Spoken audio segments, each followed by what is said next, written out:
একটা জবের জন্য, একটা ডেজিগনেশনের জন্য ফাইট করে, একটা চেয়ারের জন্য ফাইট করে, একটা ফাইট, এটা একটা ওয়ার।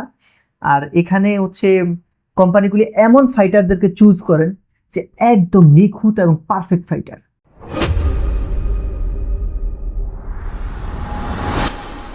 বর্তমানে একজন বেকার থাকা মানুষ মনে হয় যে একটা অভিশাপের মতো মনে হয়। শিক্ষিত বেকারের সংখ্যা 28 লক্ষ। আমরা বিদেশ চলে যাব, বাহিরে চলে যাব, বাংলাদেশে থাকবো না, এই দেশে কোনো চাকরি নেই। ডেইলি 1000-এর উপরে নিয়োগ সার্কুলার পাবলিশ হয়। দর্শকদের কাছে আমি আসলে ফেক কিছু প্রমোট করতে চাই না। কোম্পানির যে এটার অভিযোগ যে তারা যোগ্য ক্যান্ডিডেট পাচ্ছে না, আর ক্যান্ডিডেটের অভিযোগ তারা তাদের সুইটেবল জব পাচ্ছে না। চাকরির বাজারটা কেমন আর ভবিষ্যতে কেমন হবে?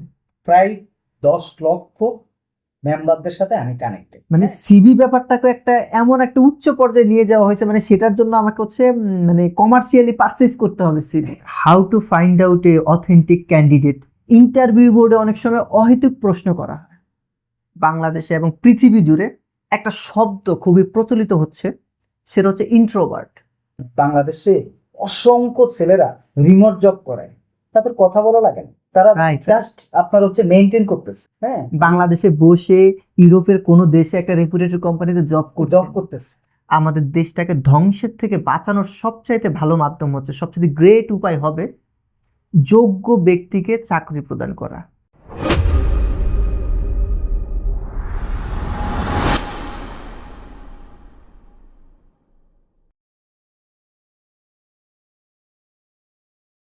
সালামু আলাইকুম, ওয়েলকাম টু দ্য সাধারণ শো। সাধারণ শো এর সিজন 1-এর প্রথম এপিসোডে আপনাদের সবাইকে স্বাগত জানাই। আমি আনোয়ার জাহিদ। আজকে আমরা কথা বলবো এমন একজন মানুষের সাথে যিনি আমাদের সোসাইটিতে ইমপ্যাক্টফুল কিছু করছেন, যিনি একটা অনলাইন জব পোর্টালের ফাউন্ডার।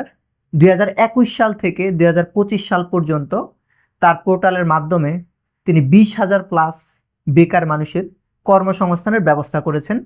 তার প্রতিষ্ঠান 2026 সালের মধ্যে 1 লক্ষ বেকার মানুষের কর্মসংস্থানের ব্যবস্থা করার স্বপ্ন দেখছেন। সাধারণ শোয়ের প্রথম সিজনের প্রথম এপিসোডে আমরা ওয়েলকাম জানাচ্ছি জব ইনফরমেশন বাংলাদেশের ফাউন্ডার এবং সিইও জনাব রফিকুল ইসলাম মাহিম ভাই। সালামু আলাইকুম মাহিম ভাই, কেমন আছেন? ওয়ালাইকুম সালাম, আলহামদুলিল্লাহ ভালো আছি, আপনি কেমন আছেন? জি আলহামদুলিল্লাহ ভালো আছি ভাইয়া। শোয়ের শুরুতে আমি আপনাকে সাধারণ শোয়ের ব্যাপারে কিছু বলতে চাই। আচ্ছা, আমার মনে হয় এবং আমি বিলিভ করি যে আমি একজন সাধারণ মানুষ, কিন্তু বড় কিছু করার স্বপ্ন দেখি। এবং আমি এটাও বিলিভ করি যে আমাদের সোসাইটিতে এমন অনেক সাধারণ মানুষজন আছেন যারা অনেক কিছু করতে চান, শিখতে চান, কিন্তু এই শিখার জন্য বা করার জন্য আমার কাছে মনে হচ্ছে যে লার্নিং ব্যাপারটা অনেক বেশি ইম্পর্টেন্ট। সেক্ষেত্রে আমার মনে হয় যে আমার অনেক বেশি শিখতে হবে এমন মানুষদের কাছ থেকে যারা অসাধারণ কিছু করছেন। বর্তমানে একজন বেকার থাকা মানুষ মনে হয় যে একটা অভিশাপের মতো মনে হয়। সেখানে 20,000 প্লাস মানুষের কর্মসংস্থানের ব্যবস্থা করেছেন, এটা একটা অসাধারণ কাজ। স্টার্ট করি ভাইয়া। Thanks a lot Anwar Zahid, thank you so much. আমি সবাইকে এই এপিসোডে আমার মতন একজন সাধারণ মানুষকে গেস্ট হিসাবে ইনভাইট করার জন্য। আমি Rafiqul Islam Mahim, founder job information Bangladesh. আমার শুরুটা অনেক স্ট্রাগলের ভিতর দিয়ে আছে। আমরা এই বিগত 2021 সাল থেকে 2025 সাল পর্যন্ত 20,000 প্লাস মানুষের কর্মসংস্থানের ব্যবস্থা করেছি আমাদের প্ল্যাটফর্মের মাধ্যমে। এবং আমরা 2026 সালে 1 লক্ষ মানুষের কর্মসংস্থানের ব্যবস্থা করার উদ্দেশ্য নিয়ে কাজ করতেছি, এবং ইনশাআল্লাহ আমি সেটা করব। ইনশাআল্লাহ, আল্লাহ আপনার মহৎ উদ্দেশ্যকে সফল করুক। দর্শকদের উদ্দেশ্যে বলতে চাই, আপনারা নিশ্চয়ই বুঝতে পারতেছেন আমাদের প্রথম এপিসোডটা খুবই অসাধারণ হতে যাচ্ছে একজন অসাধারণ মানুষের সাথে।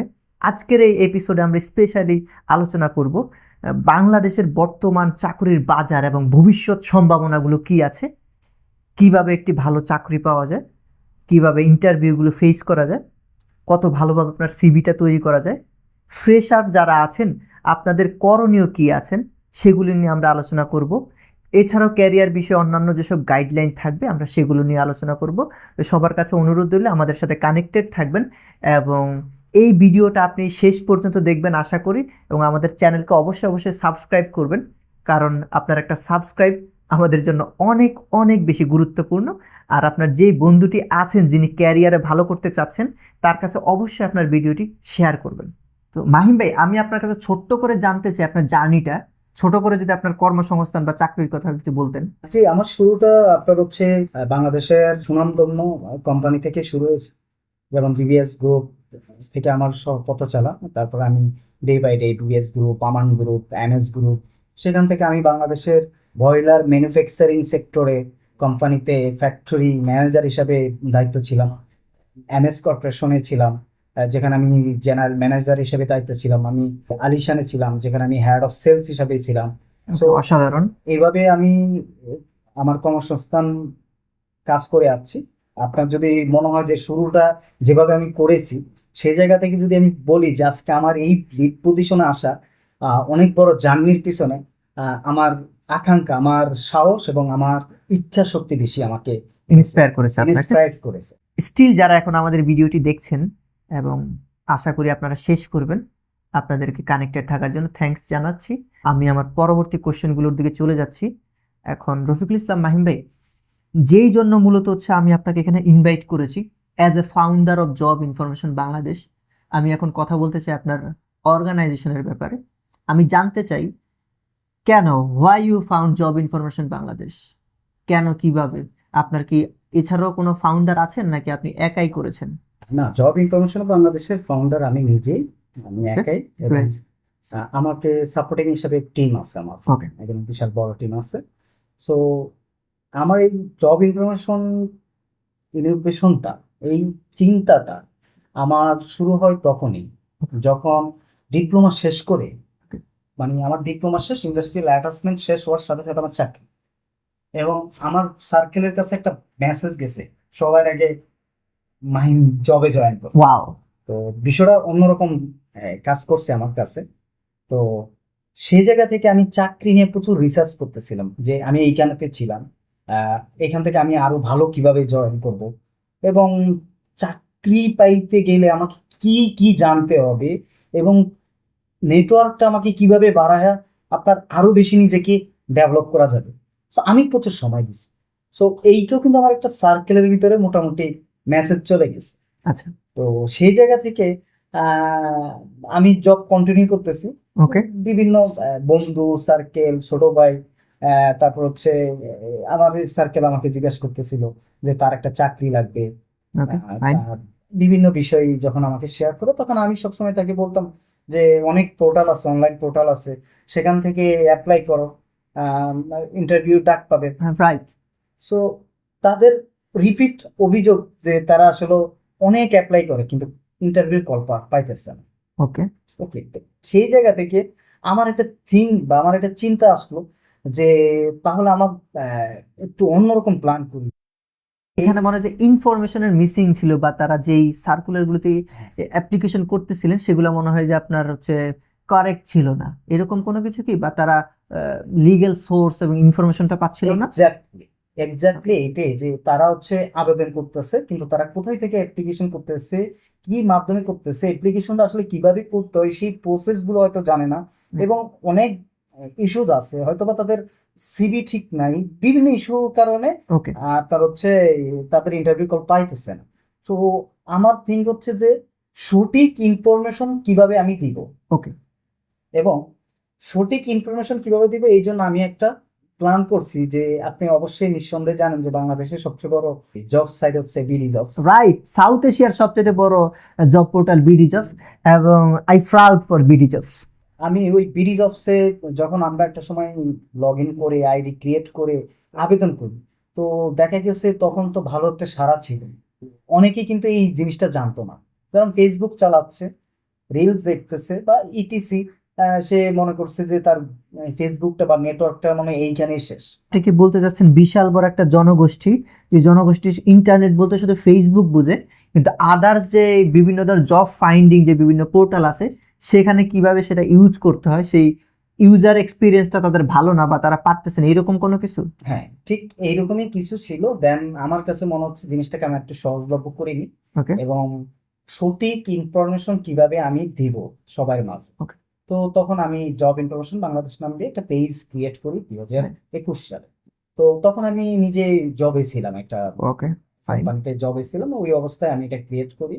দেন আপনার ক্রিয়েট করার পরে আমি খুঁজে বেড়াইতাম যে বাংলাদেশের সবচেয়ে বেশি অথেন্টিক জব পোর্টালে নিয়োগ সার্কুলার কোথায় দিচ্ছে। যত অনলাইন পোর্টাল আছে সেখান থেকে আমি কালেক্ট করতাম, সেটা কালেক্ট করে আমি আমার পেজে পোস্ট দেওয়া শুরু করলাম। এবং 1 মান্থ যখন পার হয়ে গেল তখন আপনার প্রচুর সাড়া পাইতেছি। আচ্ছা, মানে আমি একটা পোস্ট দিতেছি, দেখতাম পোস্টে প্রচুর মন্তব্য যে ধন্যবাদ, খুবই সুন্দর সার্কুলার পাইছি, আমি অ্যাপ্লাই করছি। আবার অনেকে কমেন্ট করতেছে যে কিভাবে অ্যাপ্লাই করব, অনেক ইস্যু চলে আসতেছে। তো আমার পেজে প্রচুর মেসেজ আসতেছে, তা আমার কাছে বিষয়টা ম্যানেজ করা একটু কঠিন হয়ে যাচ্ছিল। তো ওই অবস্থায় আমার একটা প্ল্যান ছিল যে পেজে দিলে তো আসলে এত মানুষ দেখবে না, যে এই নিয়োগ সার্কুলারের জন্য তো অনেকেই ক্যাপাবল, রাইট। সেই যোগ্য, তার কাছে যদি এইটা পাই তার জন্য এটা সবচেয়ে ভালো হবে। তা আমি একটা তখন গ্রুপ ক্রিয়েট করি, job information Bangladesh Facebook group. জি। তো আমি ওই পেজ থেকে গ্রুপে পোস্ট দেওয়া শুরু করলাম। এখন আমার পোস্ট পেজে যাচ্ছে, গ্রুপে যাচ্ছে। তো একটা পর্যায়ে আমি যখন দিতে শুরু করলাম, 1 মাস 2 মাস পরে দেখলাম যে এখানে সাকসেস স্টোরি আসতেছে। Wow, great. মানে আপনার হচ্ছে যে থ্যাংক ইউ সো মাচ, এইরকম একটা গ্রুপে এই সার্কুলার দেখে আমি আবেদন করলাম এই পোস্টের জন্য, আমার চাকরিটা হয়েছে, ধন্যবাদ অ্যাডমিন প্যানেলকে। নাইস। তো ওই নিশ্চয়ই খুব ভালো ফিলিংস হয়েছিল হ্যাঁ, তখন যে কিছু করতে তখন পেরেছি। খুবই ভালো লাগছে। এবং আমার কাছে তখন এই জিনিসটা মানে আমার কাছে মনে হচ্ছে কি, আমি সামান্য একটা সার্কুলার পাবলিশ করলাম, এই পাবলিশে সে অ্যাপ্লাই করে চাকরি হয়েছে। মানে আমার কাছে মনে হচ্ছে যে এটা মানে আল্লাহ প্রদত্ত একটা ইয়ে আছে না, গ্রেট ফিল হয়েছে হ্যাঁ, নিজের মানে কাছে যে নিজের কাছে কিছু একটা করতে পেরেছি কারোর জন্য। এই শুরু হইলো আমার জার্নিটা। এবং সেই জার্নি থেকে এখন আমার গ্রুপে 6 লক্ষ+ মেম্বার। আচ্ছা, শুধু গ্রুপে 6 লক্ষ+ মেম্বার। এবং ফেসবুক পেজ, প্রফেশনাল লিঙ্কডইন সব প্রায় 10 লক্ষ মেম্বারদের সাথে আমি connected. Wow, such a great journey. Mahim ভাই, আপনার কাছে আমার পরবর্তী কোশ্চেন হচ্ছে, বাংলাদেশের বর্তমান চাকরির বাজার কেমন এবং ভবিষ্যতে কেমন হবে? কারণ অধিকাংশ তরুণদেরকেই দেখি বাংলাদেশ থেকে তারা মানে চাকরির মন উঠে যাচ্ছে এরকম কিছু, যে বাংলাদেশে তো কোনো চাকরিই নাই, আমরা বিদেশ চলে যাব, বাহিরে চলে যাব, বাংলাদেশে থাকবো না, এই দেশে কোনো চাকরি নেই। এই যে একটা কোশ্চেন করতেছে, এই যে একটা তারা ব্লেম দিচ্ছে, এটার প্রতি আপনি কি বলবেন? চাকরির বাজারটা কেমন আর ভবিষ্যতে কেমন হবে? আচ্ছা দেখেন, চাকরির বাজারটাকে ক্রিটিক্যাল আমরা করে ফেলছি। হ্যাঁ, কেন বলবো আমি, দেখেন ডেইলি 1000-এর উপরে নিয়োগ সার্কুলার পাবলিশ হয়। এখন কোম্পানির যে এটার অভিযোগ যে তারা যোগ্য ক্যান্ডিডেট পাচ্ছে না, আর ক্যান্ডিডেটের অভিযোগ তারা তাদের সুইটেবল জব পাচ্ছে না। আচ্ছা, সো এই জায়গায় দুই পক্ষের অভিযোগ। হ্যাঁ, দুই পক্ষের অভিযোগ। কারণ আমরা মাঝখানে কি করি জানেন, আমরা হচ্ছে যে কোম্পানির যে নিয়োগ সার্কুলার এইগুলো আমরা পাবলিশ করি, এবং আমাদের কাছে অনেক যে ভাই অনেক অ্যাপ্লাই করি কিন্তু চাকরি তো ইন্টারভিউ কল পাইতেছি না। আর ওদিকে কোম্পানি বলতেছে ভাই আপনার তো ভালো কোনো সিভি আসতেছে না, মানে আপনার হচ্ছে পারফেক্ট ভাবে অ্যাপ্লাই করতে পারতেছে না। সো দুইটা জায়গায় এরকম হয়েছে। তো সেই সম্ভাবনা কেন আমি আপনাকে এই উদাহরণগুলো দিলাম, যে আমাদের দেশে হিউজ কর্মসংস্থান আছে। ওকে, আপনি কি বলতে পারেন কত মানুষ বর্তমানে বেকার আছেন, শিক্ষিত বেকার? আমাদের দেশে যদি জিডিপি জরিপে যতটুকু বলা হয়, বাংলাদেশের শিক্ষিত বেকারের সংখ্যা 28 লক্ষ। তাহলে সেই তুলনায় 28 লক্ষ যেখানে বেকার আছেন আমাদের, হ্যাঁ, আমার প্রতিদিন 1000 চাকরির নতুন চাকরির বিজ্ঞপ্তি, এই কম হয়ে গেল নাকি বেশি? আপনি কি মনে করেন সেটা? এটা কম হয়ে গেছে, বাট আপনার হচ্ছে কিছু বিষয় আছে যেটা আপনাকে কাউন্ট করা হয় না। যেমন এই জেলা ভিত্তিক, থানা ভিত্তিক যেই সার্কুলার গুলা অনেক সময় পাবলিশ হয় না। ওইখানে লোক লাগবে, ওইখানে আপনার হচ্ছে মাইকে প্রচার করে নেয়, আবার ওকে, হচ্ছে ইন্টারেস্টিং। যে রেফারেন্স, আবার অমুকের লোকের আমি এরকমও পাইছি একটা কোম্পানিতে সব নিজস্ব আত্মীয় স্বজন। এখানে যারা চাকরিদাতা আছেন এবং নিয়োগকর্তা যারা রয়েছেন, যারা সিলেক্টর থাকেন, যারা ইন্টারভিউ বোর্ডে বসেন, আপনার কাছে আমার বিনীতভাবে অনুরোধ রইল, আমাদের দেশটাকে ধ্বংসের থেকে বাঁচানোর সবচাইতে ভালো মাধ্যম হচ্ছে, সবচেয়ে গ্রেট উপায় হবে যোগ্য ব্যক্তিকে চাকরি প্রদান করা। আপনি শুধু একজন অযোগ্য ক্যান্ডিডেটকে চাকরি দিয়ে শুধু যে একজন যোগ্য প্রার্থীর হক নষ্ট করেছেন সেটা না, আপনি আমাদের দেশেরও ক্ষতি করেছেন। এটা একটা ঘোরতর অপরাধ। আপনার যোগ্য প্রার্থীকে চাকরি দেন, যিনি অযোগ্য আছেন তিনি আরও ভালো পারফরমেন্স করে আরও ভালো স্কিলড আপ হয়ে তিনি আবার নতুনভাবে অ্যাপ্লাই করবেন। আপনার দরকার হলে তাকে তখন আপনাদের যদি স্বজনপ্রীতি থাকে তাকে সুযোগ দিবেন। কিন্তু একটা অযোগ্য লোক যখন একটা কোম্পানিতে চাকরি করে তখন তিনি ওই কোম্পানিকে ভালো কিছু প্রোভাইড করতে পারেন না। আর যখন তিনি ভালো কিছু প্রোভাইড করতে পারেন না, ওই কোম্পানির অর্থনৈতিক অবস্থাও নিচের দিকে নেমে যায়। আর তখনই আমাদের দেশের যে অর্থনৈতিক ব্যবস্থা আছে সেটাও নিচে নেমে যায়। সো আপনাদের ডিসিশন আমাদের কান্ট্রিকে একটা গ্রেট কান্ট্রি করতে অনেক বেশি হেল্প করবে। রেফারেন্স কাউকে চাকরি দিবেন না যদি সে যোগ্য না হয়, এটা একটা স্ক্যাম। আচ্ছা, তাহলে কি এইরকম চাকরির বিজ্ঞপ্তিগুলি প্রচার হয় যেগুলো গ্রাজুয়েটরা করতে পারবে, যেখানে ডিমান্ডেবল লোক দরকার, যেখানে স্কিলড লোক দরকার, সেগুলি কি প্রকাশ হয় শুধুমাত্র, বা অফিসিয়াল গভর্নমেন্টগুলো এগুলি প্রকাশিত হয়? জি জি, এইগুলাই প্রকাশিত হয়, এইগুলাই প্রকাশিত হয়। এবং কিছু ছোট পোস্ট যেগুলা ওইগুলা ন্যাচারালি আপনার হচ্ছে পাবলিশড হয় না। আচ্ছা, এইখানে আমার একটা কোশ্চেন হচ্ছে কি, আমি যখন আমার প্রয়োজন অনুযায়ী আমার হচ্ছে দক্ষতা অনুযায়ী আমি যখন মনে করব যে এই চাকরিটা আমার জন্য পারফেক্ট, আমি তখন সেখানে অ্যাপ্লিকেশন করতে হবে আমার, তাই? জি ওকে। বাংলাদেশের অনলাইন পোর্টাল যেগুলো আছে সেখানে তো ডিরেক্ট অ্যাপ্লাই করে। জি। আচ্ছা, এছাড়া যদি আমি বাহির থেকে অ্যাপ্লাই করতে চাই, যে অন্য কোথাও থেকে আমি একটা রেফারেন্সে কোনো একটা বিজ্ঞপ্তি পেলাম, সেখানে আমার অ্যাপ্লিকেশন করতে হবে। আপনি যেটা কমপ্লেইন করেছেন যে কোম্পানিগুলোর যেটা অভিযোগ সেটা হচ্ছে অ্যাপ্লিকেন্টরা সঠিকভাবে অ্যাপ্লিকেশন করতে পারে না। আমি কিভাবে সঠিক রাইট ওয়েতে অ্যাপ্লাই করব? আচ্ছা, আপনি রাইট ওয়ে অ্যাপ্লিকেশন করার ক্ষেত্রে আপনাকে আগেই কিছু জিনিস ঠিক রাখতে হবে। আচ্ছা। সবার আগে আপনাকে একটা বেটার প্রফেশনাল সিভি মেক করতে হবে। ওকে। এখন তারপরে আপনাকে যে মেইল, যেরকম আপনার নাম হচ্ছে এই আরিফুল ইসলাম, এখন আপনার ইমেল অ্যাড্রেসটা কেমন থাকা উচিত? যে আরিফুল ইসলাম @gmail.com, রাইট। বা আরিফুল ইসলাম @12@gmail.com, মানে। সো আপনি যদি নামের আগে the king Ariful Islam @gmail.com রাখেন, আপনি যদি দ্য ক্লাউড বয় এই @gmail রাখেন, সো আপনি যদি যে ফিমেলের ক্ষেত্রে যেটা হয় যে অ্যাঞ্জেল রাবেয়া @gmail.com, সো এই জায়গায় মেইল অ্যাড্রেস একটা অক লাগে এখানে। অহেতুক নাম দেখলে এই স্যার সবার আগে এই মেইল অ্যাকসেপ্ট করে না। ওকে, দেন আপনার যে মেইলটা, এই মেইলে কিন্তু প্রোফাইলের একটা অপশন আছে, এখানে আপনি প্রোফাইল পিকচার অ্যাড করতে পারবেন। আপনি রাইট। যদি পাসপোর্ট সাইজের প্রফেশনাল ছবি আপনার মেইলে অ্যাড করে রাখেন, তখন আপনার ছবি নাম দুইটাকেই সুন্দর ম্যাচ করাবে। যে আরিফুল ইসলাম, উনি আরিফুল ইসলাম, ওনার ছবি আছে সুন্দর করে।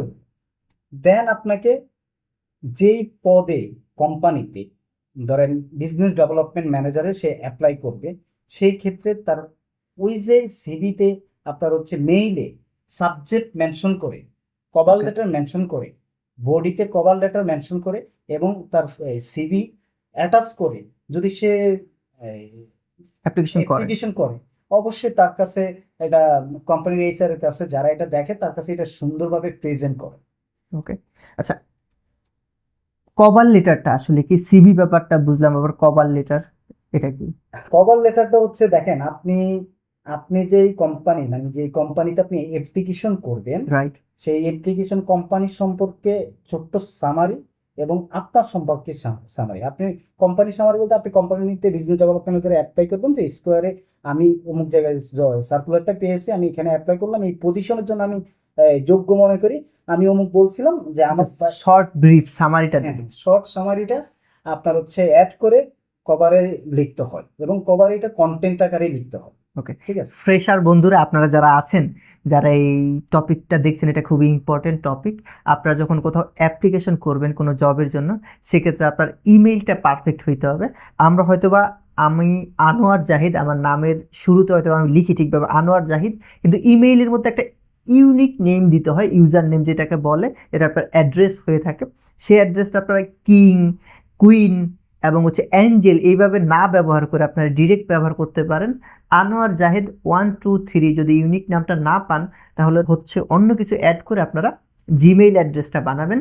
এছাড়াও অ্যাপ্লিকেশন করার ক্ষেত্রে আপনারা সাবজেক্টে ঠিকভাবে লিখবেন যে আপনি কিসের জন্য, কোন পদের জন্য অ্যাপ্লিকেশন করতে চাচ্ছেন, সেটা শর্টভাবে বলবেন।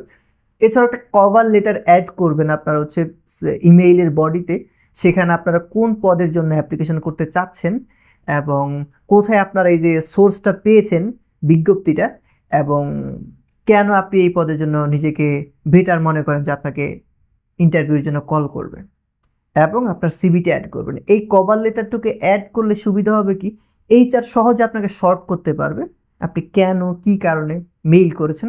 কারণ একটা প্রফেশনাল একটা বড় কোম্পানির মেইল অ্যাড্রেসে হাজার হাজার মেইল আসতে থাকে, এখন সেখানে আপনাকে শর্ট আউট করা খুবই কঠিন কাজ।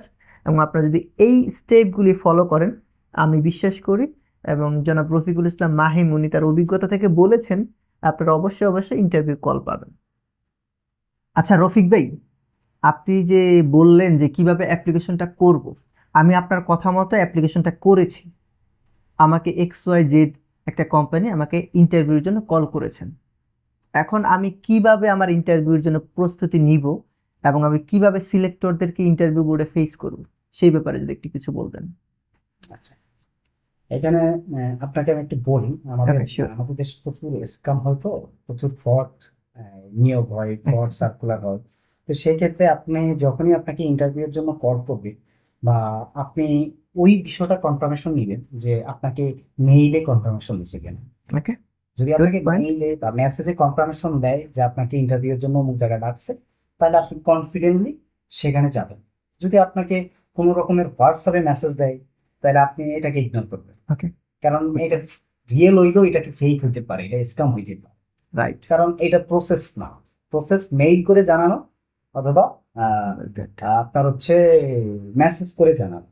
সো এই জিনিসটাকে আপনাকে প্রথমে খেয়াল করতে হবে। এখন আপনার ইন্টারভিউ বোর্ডে কিভাবে ফেস করবেন, দেখেন আমরা প্রেশাররা যেসব ভুলগুলো করে ম্যাক্সিমাম, যে তারা যে সিভিটা নিয়ে যায়, হার্ড কপির সাথে নিয়ে যায়, সেটা আসলে ওই সিভিটাও ঠিক মতন তারা অ্যানালাইসিস করে না, না বুঝে এটা নিয়ে বসে। আর সেকেন্ড বডি ল্যাঙ্গুয়েজ, তাদের বডি ল্যাঙ্গুয়েজ অনেক সময় ঠিক থাকে না। এমন যে তাদের ওয়েল ড্রেস ঠিক থাকে না, কারণ তারা তাদেরকে ওই যে এই বিভিন্ন পড়াশোনা করার ক্ষেত্রে আপনার ওই শিক্ষাটা দেয় না যে সে কিভাবে আপনার ইন্টারভিউ বোর্ডে ফেস করবে। খুব গুরুত্বপূর্ণ কথা এই বলছেন। প্র্যাকটিক্যাল জিনিসগুলো তাকে শিক্ষা দেয় না, তো সেটা ফলটা সে এই ইন্টারভিউ বোর্ডে ফেস করে। তো আমি মনে করি যে ইন্টারভিউ বোর্ডে ফেস আপনি কিভাবে করবেন, সেটা আপনি first well dress get up maintain করবেন। সেকেন্ড আপনাকে ইন্টারভিউ নিতেছে তার দৃষ্টির দিকে তাকিয়ে আপনি রেসপন্স করেন। আপনি এদিক সেদিক তাকানো, নিচের দিকে কনফিডেন্ট থাকতে হবে। কনফিডেন্ট থাকতে হবে। এবং আমি কিছু ইন্টারভিউ নিয়েছিলাম, আমি যদি উদাহরণটা দিই, যে আমি কোনো ক্যান্ডিডেটকে ইন্টারভিউ নিতেছি, সে সেলসের এক্সপিরিয়েন্স আছে, সে বিভিন্ন শোরুম দিক থেকে এক্সপিরিয়েন্স আছে। সো তাকে জিজ্ঞাসা করলাম আপনি সেলসে কোথায় ছিলেন, যে একটা শোরুমে। কি ছিল আপনার সেলসের জগৎ? বিভিন্ন পোশাক। ওকে, ধরুন আমি আপনার ক্লায়েন্ট, আমি এই একটা টি শার্ট কিনবো, এখন আপনি সেলসম্যান, এখন আপনি আমার কাছে কিভাবে এটা সেল দিবেন? তো সে জিনিসটাকে মানে এদিক সেদিক করে ফেলতেছে। তো আমার কাছে মনে হচ্ছে যে জাস্ট একটা এক্সপিরিয়েন্স লাগাই আছে।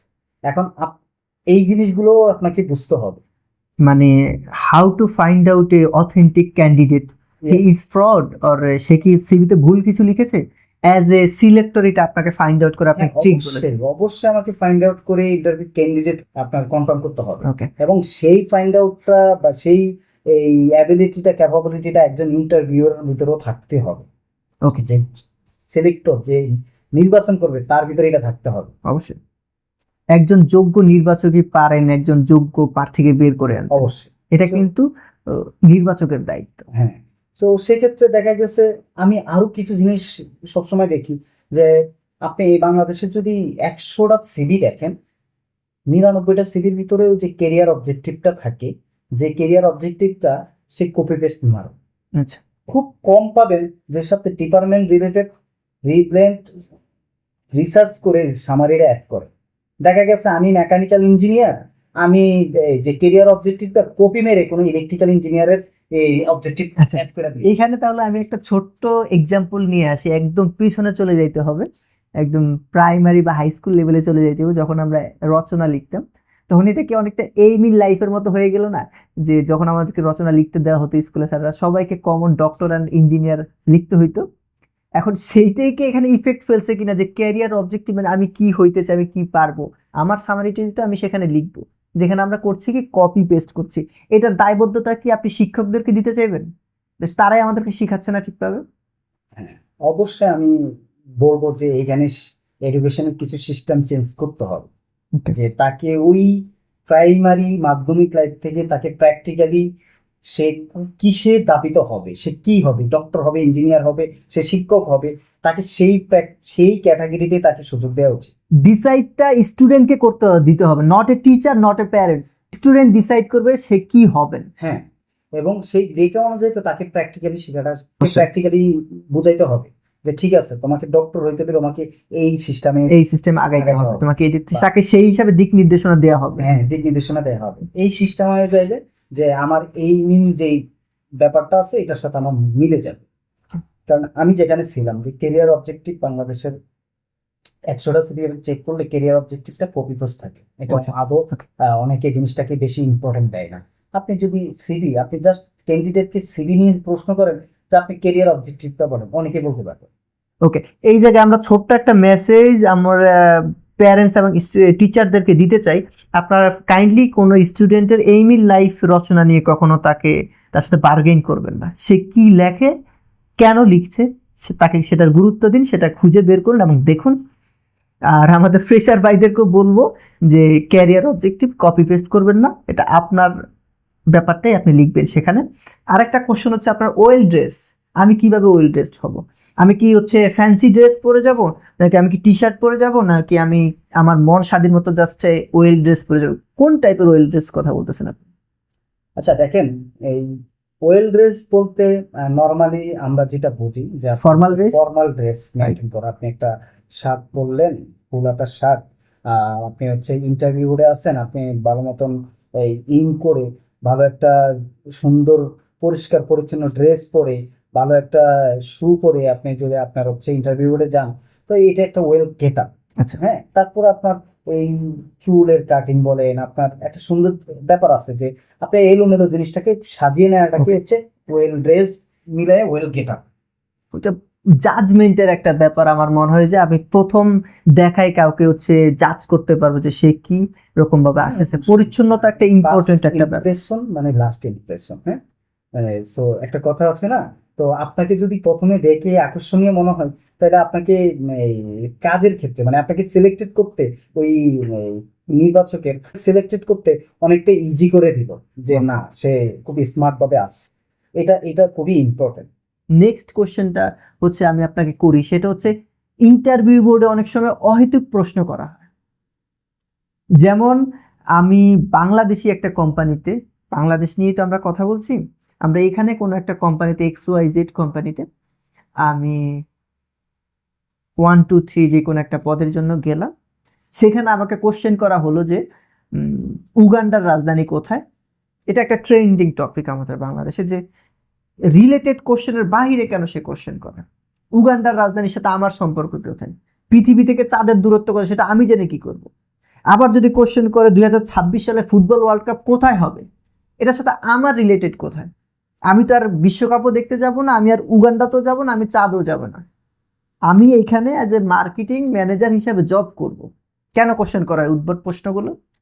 আচ্ছা, এটা হচ্ছে আমার কাছে যেটা মনে হয়, বা আমরা অনেক সময় ক্যান্ডিডেট যদি আসে আমরা একটু তাকে চেষ্টা করি সে যদি নার্ভাস আছে না স্ট্রং আছে, সে কতটুকু ধৈর্য আছে, ওকে, সেই জন্য অনেক সময় তাদেরকে ওইভাবে প্রশ্ন করা হয়। যেরকম আপনি বললেন উগান্ডার রাজধানীর নাম কি? এখন সে উগান্ডার কথাটাই যদি সে মেন্টালি না নিতে পারে, সে জিনিসটাকে অন্যভাবে রিস্ক করবে। হয়তো বা এটা হয় না, হয়তো বা এই ধরনের কোশ্চেন করা হয় না, বাট উদ্ভট কোশ্চেন করা হয়। কেন উদ্ভট কোশ্চেনের সময় আপনি নিজে কাম অ্যান্ড কুল রাখবেন?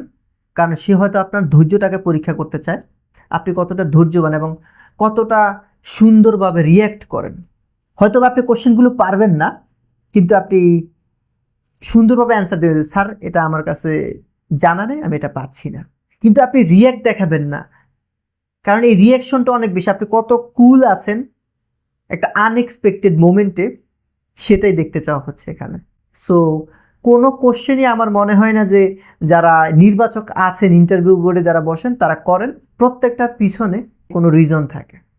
আচ্ছা রফিকুল ইসলাম মাহিম ভাই, আমার পরবর্তী কোশ্চেনটা একটা খুবই গুরুত্বপূর্ণ টপিক। বাংলাদেশে এবং পৃথিবী জুড়ে একটা শব্দ খুবই প্রচলিত হচ্ছে, সেটা হচ্ছে ইন্ট্রোভার্ট। ইন্ট্রোভার্ট বলতে বোঝায় এমন মানুষজনদেরকে যারা বাহিরের মানুষজনের সাথে কথা বলতে স্বাচ্ছন্দ্য বোধ করেন না, তাদের নিজস্ব একটা জগৎ থাকে, সেখানে তারা কমফোর্ট ফিল করেন। ইন্ট্রোভার্ট মানে এই না যে আমার কোনো স্কিল নেই, হ্যাঁ এটা আমার দুর্বলতা, এটা হয়তো বা ন্যাচারাল কোনো ব্যাপার, আমি হচ্ছে আরেকজনের সামনে খুব কমফোর্টভাবে নিজেকে প্রেজেন্ট করতে পারি না। তো এই ধরনের যারা ইন্ট্রোভার্ট ক্যান্ডিডেট আছেন তাদের কি করণীয় আছে, এবং এখানে নির্বাচকদের যারা আছেন যারা ইন্টারভিউতে বসেন তারা কিভাবে সেই ইন্ট্রোভার্টের ভিতরের যে স্কিলটা আছে যেটা তাদের প্রয়োজন, যার জন্য সে অ্যাপ্লিকেশন করেছেন, সেটা তারা বের করে আনবেন। এই ক্ষেত্রে আমি বলবো কি যে এটা উচিত, মানে যে ইন্ট্রোভার্ট আছে তাকে সিভিতে তার এই উইক পয়েন্টটাকে অ্যাড করে দেওয়া। আচ্ছা, তাতে হচ্ছে কি গুড পয়েন্ট। যে আমি আমি যে ইন্টারভিউ, আপনার নির্বাচক, আমি যে আপনার হচ্ছে ইন্টারভিউ নিব, আমি আপনার সিভিটা দেখার পরে ওই লেখাটা মেনশন থাকবে, তখন আমার বুঝতে হবে যে ও যথেষ্ট যোগ্য আছে, স্কিল আছে, কিন্তু আচ্ছা, সে একটা বিষয় উইক আছে, যে সেইটা বলতে চাচ্ছে না বা সেই জিনিসটাকে অনেক বেশি প্রেজেন্ট করে না। তো সেই ক্ষেত্রে যখন আপনার এই জিনিসগুলো থাকবে, মানে মেনশন করা থাকবে, ক্যান্ডিডেটে মানে সিলেক্টেড যারা থাকবে, মানে যারা ইন্টারভিউ নেবে, তাদের উচিত যে ওই ইন্ট্রোভার্ট লেখাটা দেখে তাকে সেভাবে অ্যাপ্রোচ করা। ওয়াও আর নাইস। যে ক্যান্ডিডেট, সে তাকে বলবো যে আপনি যত ইন্ট্রোভার্ট হন, আপনি ইন্টারভিউ বলে ওই কনফিডেন্সটা আপনি রাখবেন যে আপনি পারবেন, আপনাকে পারতে হবে, এবং আপনি ওইটাই বলবেন যে আমি পারবো।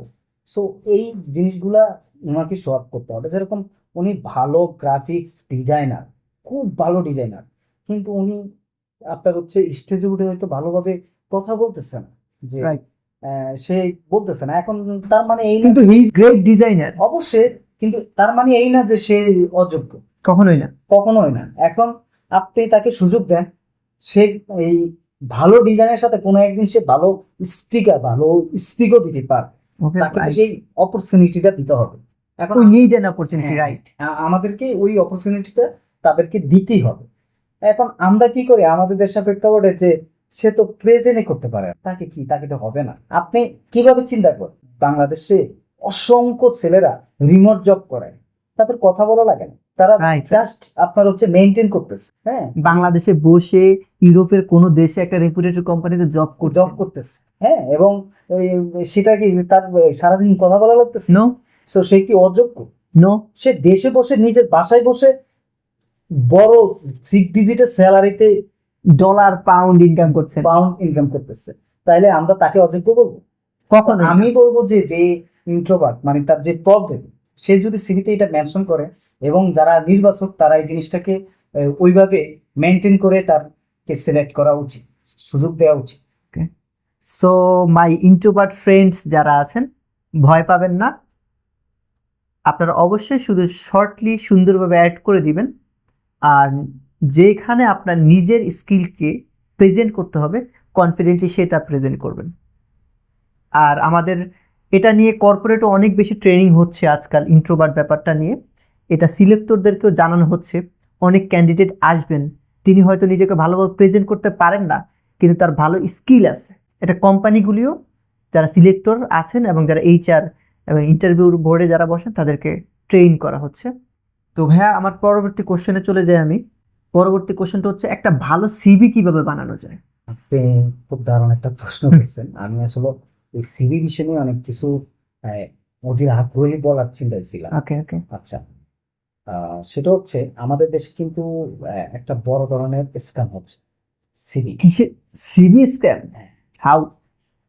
সেটা হচ্ছে দেখেন, আপনি অ্যাজ এ প্রেশার, ওকে। ওই যে আমি বললাম আমাদের দেশের সিস্টেমে যে তাকে আসলে সিভি নিয়োগ করা বা চাকরির জন্য প্রিপারেট রেডি হওয়ার জন্য তাকে তো ফার্স্ট হচ্ছে কি যে আপনার আগে তো কোম্পানিতে প্রেজেন্ট কি হয়, সিভি যায়। ওকে, ইয়েস যে ইয়েস। আপনি কেমন দেখতে, আপনি কেমন পারেন, তার আগে কিন্তু আপনার সিভিটা কোম্পানিতে যায়, আমার সিবি আমাকে রিপ্রেজেন্ট করে। রিপ্রেজেন্ট করে। সো যখন সিভিটা যায় তখন অনেক সময় সিভিটা দেখে কোম্পানির এইচআর যে এটা নর্মাল বা এটা আসলে লিখতে পারে নাই বা এটা অত এটিএস না, মানে what is it is friendly? ATS হচ্ছে অটোমেটিক ট্র্যাকিং সিস্টেম। মানে Okay. যেটা হচ্ছে না, এখন বড় কোম্পানিগুলোতে আপনার হচ্ছে এক ধরনের মেশিন থাকে, যে মেশিনে আপনার সিভি গুলা ট্র্যাকিং করে আপনার যেটা পারফেক্ট প্রফেশনাল সেটাকে সিলেক্ট করে বাকিগুলোকে রিজেক্ট করে দেয়। New tech. হ্যাঁ, এটা new tech. So how can I make a great CV for me? একটা গ্রেট সিবি আমি কিভাবে বানাবো যেটা দেখে ইন্টারভিউ বোর্ডে যারা থাকবেন তারা ভালো পছন্দ একটা করবে? সিভি, ভালো একটা সিভি করতে আপনাকে একটা ভালো একটা টেমপ্লেট করতে হবে, অথবা আপনাকে এটাকে একটা কাস্টমাইজ করে নিতে হবে। আপনাকে স্ট্যান্ডার্ড ফরম্যাট অনুযায়ী 2 পেজে একটা সিভি করবে। কখনো 1 পেজের সিভি আমি বলবো না, আমি কাউকে এটা বলবো না করতে, অনেকে 1 পেজের সিভি করে, বাট ইনফরমেশন গ্যাপ 1 পেজে সিভি হয় না, 2 পেজে আপনার সিভি হয়। এখন অনেকে বলবে যে অনেকে সিভি অনেক বড়, রিসেন্ট আমি দেখেছি যে ডক্টর ইউনূসের সিভি বিশাল বড় সিভি, 201 পেজ না কত এক Okay. Page CV. সো এই উনি এই 201 পেজের সিভিতে উনি কিন্তু জবের জন্য অ্যাপ্লাই করতেছে না। আচ্ছা সো আপনার স্ট্যান্ডার্ড ফরম্যাট 2 পেজ সিভি থাকতে হবে। ওকে। এবং সিভিতে সিভিতে আপনাদের যেই বিষয়গুলো আপনাকে অ্যাড করতে হবে, সেই জব রিলেভেন্ট যেই স্কিল আছে এগুলো অ্যাড করতে হবে। কি কি ইনফরমেশন আমি দিব সিভির মধ্যে? যেরকম আপনি বিভিন্ন ট্রেনিং করছেন, এই ট্রেনিং গুলা থেকে আপনি যে অ্যাচিভমেন্ট করছেন এগুলো অ্যাড করবেন। আবার আপনি ধরেন হচ্ছে অ্যাকশন অ্যাওয়ার্ড অ্যাড করতে পারবেন, ওকে। এসিট, হ্যাঁ এগুলো অ্যাড করতে পারবেন। এবং আপনার ফরম্যাটটা ভিজুয়াল ক্লিন ফরম্যাট থাকতে হবে, খুবই ক্লিন ফরম্যাট থাকতে হবে, এলোমেলো থাকা যাবে, এলোমেলো থাকা যাবে না। এবং আপনার ওখানে স্বচ্ছ। হ্যাঁ স্বচ্ছ, এবং কোনো ধরনের কালারফুল করা যাবে না, যেরকম রেড কালার দিয়ে আপনি Minimalistic. বর্ডার হাইলাইট করলেন, হ্যাঁ এগুলো করা যাবে না। এবং আপনার এই যে ফন্ট গুলা, এই ফন্ট গুলাকে আপনি ওই ইটালিয়ানে নেওয়া যাবে না, যে একটু কাট করে সিভিতে অনেকে একটু ডিজাইন করে যে লেখে, এটা করা যাবে না। আপনি নর্মালি যে ফন্ট ইউজ করে সেই ফন্টটাকে আপনি ইউজ করবেন, এরিয়েল, টাইম নিউ রোমান, এইসব ফন্টগুলো ইউজ করব। ফন্ট গুলো ইউজ করবেন, ঠিক আছে? তো এই বিষয়গুলো আপনি সিভিতে আপনি বেশি ডিটেলস গিজ না করে কতটুকু আপনি পারফেক্ট সেটা রিপ্রেজেন্ট করতে পারলে হবে, যাতে আপনার একজন সিলেক্টেড 10 সেকেন্ডে আপনার সিভিটার প্রোফাইল সম্পর্কে বুঝতে পারে, সেইভাবে আপনার সিভিকে প্রেজেন্ট করতে হবে। ওকে মাহিম ভাই, আমি একটা অথেন্টিক সোর্সের মাধ্যমে আমি একটা অথেন্টিক বিজ্ঞাপন পেলাম, নিয়োগ বিজ্ঞপ্তি পেলাম, এবং আমি সুন্দরভাবে ইমেইলের মাধ্যমে মেইল করে আমি হচ্ছে আমার অ্যাপ্লাইটা করেছি, এবং এইচআর আমাকে শর্ট লিস্ট করেছেন। এরপর আমি হচ্ছে আমাকে ইন্টারভিউ কলের জন্য ডাকা হয়েছে। আমি খুবই ওয়েল ড্রেসড হয়ে খুব ভালো এবং প্রফেশনাল পারফেক্ট একটা সিভি নিয়ে আমি হচ্ছে ইন্টারভিউ করে আসলাম। আমার যেই ডেজিগনেশন এবং যে রেসপন্সিবিলিটিসগুলো আমি তার জন্য পারফেক্ট, বাট তবুও আমরা এমন অনেক অনেক কমপ্লেইন পাচ্ছি, ভাই চাকরি তো হচ্ছে না, সব দিতেছি, সব করতেছি, চাকরি তো হচ্ছে না। কিন্তু ওই পদটা তার খালি থাকে না, দেখা যায় ওইখানে 20 জন ইন্টারভিউ দিয়েছেন, 20 জনের ভিতরে যে কোনো একজন হয়েছেন, কিন্তু আমিও আমাকে মনে করছি যে পারফেক্ট ভাই, সব পেরেছি, সব অ্যান্সার দিয়েছি, বাট চাকরি হলো না। What's the reason? কারণ কি? আপনি অ্যাজ এ সিলেক্টর হিসেবে, অ্যাজ এ ইন্টারভিউ বোর্ডে থাকা একজন মানুষ হিসেবে আপনি এটাকে কিভাবে অ্যান্সার দিবেন? আপনি মনে করেন যে আপনি পারফেক্ট সিভি নিয়ে গেছেন, আপনি ওয়েল ড্রেস গেট আপ করে নিয়ে গেছেন, আপনি ইন্টারভিউ বোর্ডে খুব সুন্দরভাবে অ্যান্সার দিতে পারছেন, ইয়া। ওকে পারফেক্ট, কিন্তু আপনার বডি ল্যাঙ্গুয়েজ ঠিক ছিল না। ওকে। যেমন আপনি আমি আপনার ইন্টারভিউ নিতেছি, আপনি এখানে বসে আছেন, আপনাকে আমি প্রশ্ন করতেছি, খুব সুন্দর আপনি আমাকে অ্যান্সার করতেছেন, আচ্ছা। ফাইন। কিন্তু আপনার বডি ল্যাঙ্গুয়েজে ধরেন, আমি হচ্ছি এইচআর, আমাদের এই যে ইন্টারভিউ বোর্ডে দেখা গেছে সিসি ক্যামেরা থাকে, আচ্ছা আচ্ছা আচ্ছা। আপনাকে কনফার্মেশন এইচআরও করে, এইচআরের পরে এটা কোম্পানির টপ ম্যানেজমেন্ট থেকেও হয়। ওকে, তো আপনার এই যে আমরা এই ইন্টারভিউ বোর্ডে কিন্তু একটা ক্যামেরা থাকে, হিডেন ক্যামেরা হোক বা যে আচ্ছা কোনো আচ্ছা camera। আচ্ছা। এখন আপনি ইন্টারভিউ বোর্ডে মনে করেন যে সব ঠিক আছে, কিন্তু আপনি নিচে পায়ে মনে করেন যে খুব বাজেভাবে লড়াচ্ছেন, শব্দ করতেছেন, বা ওকে আপনি ওকে ওকে দেখা গেছে পার্কে পা দিয়ে রাখছেন ওকে। নিচে, কারণ আপনি বুঝতেছেন না যে আপনাকে কেউ দেখতেছে যে আপনি পায়ের উপর আচ্ছা পা দিয়ে রাখছেন। তারপর আপনার মনে করেন যে আপনি ক্যান্ডিডেটের মুখামুখি, মানে তার দৃষ্টির দিকে না তাকায় কিছুক্ষণ পরে সুন্দর রিপ্লাই দিতেছেন, অ্যান্সার দিতেছেন, কিন্তু নিচের দিকে ছায়া দিচ্ছেন। কনফিডেন্ট না। হ্যাঁ। সো এই জন্য অনেক সময় হয় কি যে আপনি সব পারফেক্ট থাকতেও আপনার ওই যে একটা প্রবলেম, যে আপনি বডি ল্যাঙ্গুয়েজ প্রবলেম। এখন আমাদের অনেক কিছু শেখার আছে, যে আপনি যদি বডি ল্যাঙ্গুয়েজ খারাপ হয়, আপনি যখন আপনার জব হবে আপনি কি করবেন জানেন? আপনি কোম্পানির যে দেয়ালের সাথে দেখা গেছে পাটা বাজায় দিয়ে আপনি কাজ করবেন। ওকে। ঠিক আছে, ওই যে আপনার বডি ল্যাঙ্গুয়েজের প্রবলেম আছে, যার জন্য আপনি ওই কাজের ক্ষেত্রে আপনি এই জিনিসগুলো নষ্ট করবেন। একদম ছোট ছোট কারণে বাদ যাচ্ছে সব। অবশ্যই অনেক রিজন আছে, যে রিজন গুলোর কারণে আপনি সবকিছু ওকে হওয়ার পরও আপনাকে সিলেক্টেড করতে পারে না। ওকে, তাহলে আমার তো মনে হয় যে এটা একটা ওয়ার, একটা জবের জন্য, একটা ডেজিগনেশনের জন্য ফাইট করে, একটা চেয়ারের জন্য ফাইট করে, এটা ফাইট, এটা একটা ওয়ার। আর এখানে হচ্ছে কোম্পানিগুলি এমন ফাইটারদেরকে চুজ করেন যে একদম নিখুঁত এবং পারফেক্ট ফাইটার। অবশ্যই। সো আমার কোনো বন্ধু যদি মনে করেন যে তিনি পারফেক্ট ছিলেন, তাকে হচ্ছে অযোগ্য প্রমাণিত করা হয়েছে বা তাকে চাকরিটা দেয়া হয় না, তার পিছনে কোনো রিজন ছিল বা কোনো কিছু কিছু, সেটা না, সেটা না বন্ধু। বন্ধু, তুমিও যেমন পারফেক্টলি একটা চাকরির জন্য চেষ্টা করতেছো, ঠিক আমাদের আরেকজন ভাই, তিনিও পারফেক্টভাবে চেষ্টা করেছেন। আপনি হয়তো বা কিছু ছোট মিস্টেক করেছেন, আমাদের ওই বন্ধু, আমাদের ওই ভাইটি সেই ভুলগুলো করেনি। সো এখানে ব্লেম বা নিজেকে অযোগ্য বলারও কোনো প্রয়োজন নেই, কারণ প্রত্যেকটা কোম্পানি চায় তার কোম্পানির একজন পারফেক্ট কর্মকর্তা, পারফেক্ট পারফেক্ট একজন এমপ্লয়ি কাজ করুক। তো তারা পারফেক্ট মানুষটাকেই চুজ করবে, এটাই সিলেক্টরদের কাজ। তো আপনিও ফাইন্ড আউট করতে থাকবেন যে আপনার মিস্টেকটা কোথায়, এবং নেক্সট জবের জন্য অ্যাপ্লিকেশন করবেন এবং নেক্সট ইন্টারভিউর জন্য প্রিপারেশন নেবেন। আচ্ছা, রফিক ভাই, আপনি একটু আগে বললেন সিভি প্রতারণা। সিভি প্রতারণা তো পুরো আমাদের ডিসকাস করা হয়নি। সিভি প্রতারণা নিয়ে একটু বলবেন যে আসলে স্ক্যাম। সিভি প্রতারণা স্ক্যামটা হচ্ছে কি, আমি গ্রাজুয়েট কমপ্লিট করলাম। আচ্ছা, আপনি কি মনে করেন যে আপনি যে বেসিক নলেজ, যে আপনি হচ্ছে ডিজাইন জানা, আপনার হচ্ছে এমএস ওয়ার্ড এক্সেল কাজ জানা, আপনাকে টাইপিং জানা, এখন আপনি যদি এইগুলো না জানেন আপনি তো সিভি মেক করতে পারবেন না, আপনার সিভিটা আপনি মেক করতে পারবেন না। না, তো তারপর? আমাদের দেশে তো এরকম হচ্ছে যে সে নিজের সিভি এখনো বানাইতে পারতেছে না। আচ্ছা, তার মানে যে নিজের সিভি যে নিজে বানাতে পারছে না, তার মানে তার তো কমন স্কিলগুলোই নেই। এক্স্যাক্টলি, তার কমন স্কিল নাই, তার সেই যোগ্যতা নাই, কিন্তু তার এই এই উইক পয়েন্টটাকে কাজে লাগে কিছু মানুষ সিভি এজেন্সির নাম দিয়ে বিজনেস শুরু করছে, যে আপনাকে প্রফেশনাল সিভি আমরা মেক করে দিব। সিরিয়াসলি? হ্যাঁ, ওকে, একটু বলেন শুনি। আপনাকে আমরা প্রফেশনাল সিভি মেক করে দিব, এরকম অহরহ বাংলাদেশে কোম্পানি হচ্ছে। মানে হ্যাঁ। সিভি ব্যাপারটাকে একটা এমন একটা উচ্চ পর্যায়ে নিয়ে যাওয়া হয়েছে, মানে সেটার জন্য আমাকে হচ্ছে মানে কমার্শিয়ালি পারচেজ করতে হবে সিভি। হ্যাঁ, বিষয়টা এরকম। হাস্যকর। মানে আপনি আপনি একবার তুমি চিন্তা করেন যে Okay. সে সিভি মেক করতে পারে না, মানে তার কমন স্কিল নাই। সেটা আমার দুর্বলতা, আমরা শিখতে হবে সেটা। হ্যাঁ, এখন আমার কমন স্কিল নাই, কমন স্কিল বলতে কি, আপনার সিভি বানাইতে হলে আপনার মাইক্রোসফট ওয়ার্ড লাগবে, হ্যাঁ, ডিজাইন সম্বন্ধে একটু কনসেপ্ট থাকতে হবে, এক্সেল কাজ জানতে হবে। একটু রিসার্চ করতে হবে, এই কমন জিনিসগুলো থাকতে হবে। যেমন কম্পিউটার ব্রাউজ, ইন্টারনেট ব্রাউজিং করতে হবে, তারপর হচ্ছে আপনার নিজের সম্বন্ধে কিছু বলতে পারার ব্যাপার থাকতে হবে, হ্যাঁ, নলেজ গুলা জানতে হবে, ফ্যামিলি, তারপরে ব্যাকগ্রাউন্ড কি কি আছে, কমন ব্যাপারগুলো নিয়ে একটু সিভি তৈরি করা। কোথা থেকে পড়াশোনা করেছেন, কি ট্রেনিং করছেন, কি স্কিল করছেন, এইগুলো আপনি জাস্ট হচ্ছে অ্যাড করবেন। তার মানে যে সিভি বানাতে পারে না সে সবচেয়ে অযোগ্য ব্যক্তি বাংলাদেশের মধ্যে। হ্যাঁ, অবশ্যই আমি মনে করি তাই। আর যারা সিভি টাকা দিয়ে বানায় তারাই সবচেয়ে অযোগ্য।